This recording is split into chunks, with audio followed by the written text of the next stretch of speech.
毛利兰为什么总被骂？她就这么招人恨吗？她指出自己喜欢的老师是凶手，哭得稀里哗啦的，被骂矫情；她承担全部家务，被骂免费保姆；她穿泳衣去海边度假，被骂勾引。不是哥们儿，这些都能成为攻击的理由，那天仙下凡也遭不住啊。那么为什么总有人骂小兰呢？其实服部平次早已一语道破真相，只是因为她太完美了，所以看不顺眼。人类本来就是一种多疑又善妒的动物，一看到太完美的人，就会不自觉的想要找他的茬。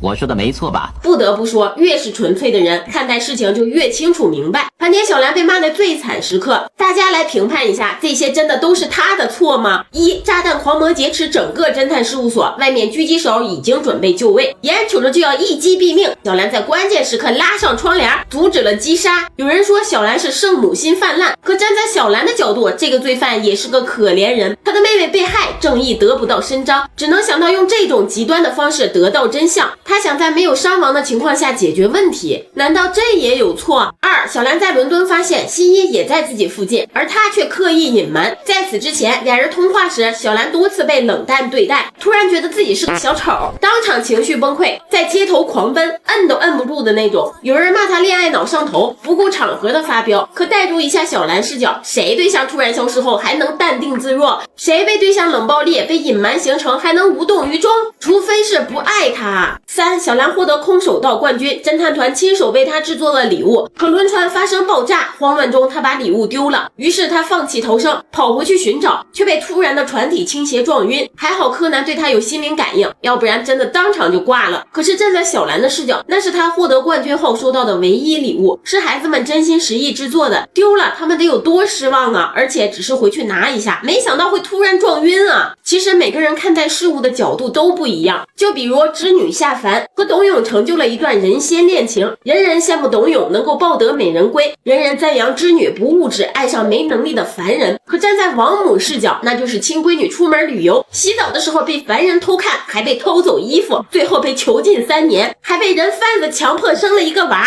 同一个故事，换个角度看，那就是完全不同的过程和结局。有些争议来自观众视角，有些来自制作组的刻意安排。就比如小兰后期被削弱，她打不过的女人被毛利大叔一招撂倒，制作组让她逐渐成为工具人，这也是造成她黑粉越来越多的原因。所以这些锅小兰不背。如果善良都能成为被骂的理由，那我们还敢做个好人吗？